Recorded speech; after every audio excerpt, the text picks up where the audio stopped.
Do you remember what was going on in the world during this episode when we taped this episode? What was the date again? Well, the date that it came out was January 11th. Yes.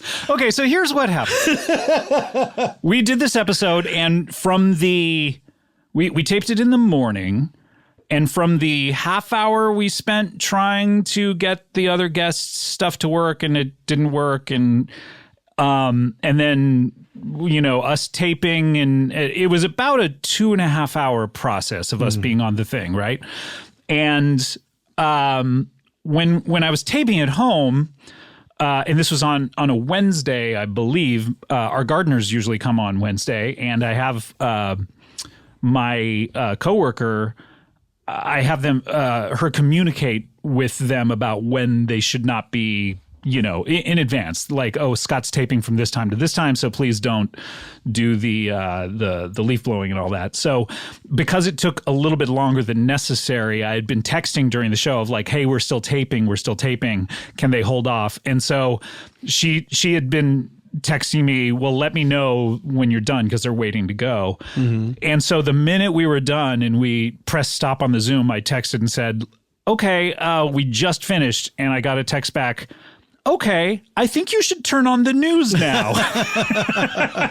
And I said, Paul, she's saying we should turn on the news, and I've not asked you about the particulars of this, and you said, oh yes, it appears there is a huge insurrection going on at the Capitol. Now, had you been clocking that during the episode? Had you been watching out of the corner of your eye, or had been someone telling you about this? Janie was texting me because I was. Janie said they had a gun.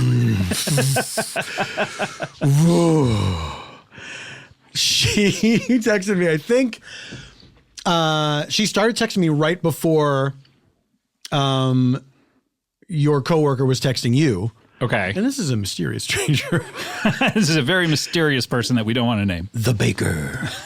So you were talking to the baker, and I think like 5 minutes before, my wife Janie had sent me a couple texts like saying there's something weird is going on, and then these guys like they have breached the Capitol. It's not funny, but the situation is funny. What a wild text to get. Like so crazy. So crazy to be, because we're so connected to our phones where like anything weird happens, we tend to know pretty soon. Yeah. But we put our phones away when we do this. And so it's just like crazy that for 2 hours, the 2 hours it was happening, we were out of commission. Yeah. But it also proves that we were not there. That's true. We have an ironclad alibi. We do. Unlike some people we know. True. Look, I was on Mr. Show, and I'm proud to say I was not at the January 6th insurrection. And then we'll go around the room and we'll see who else can say such a thing. Who else can make the claim? Oh, but that was really fun. Edie's so funny. That was a ball, yeah. And that's just, I was like listening to that clip. It's so funny. So great episode. And Cal Solomon also, notably, one of the characters that is very nice to Scott.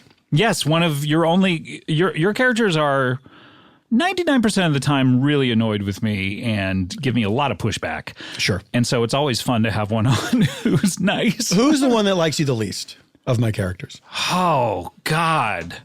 I know who I think it Bubbles. is. That's exactly right. Yeah. Big chunky Bubbles. Yeah. But he's mad at the world. Yeah, he can't take it everywhere. personally. Yeah, I don't take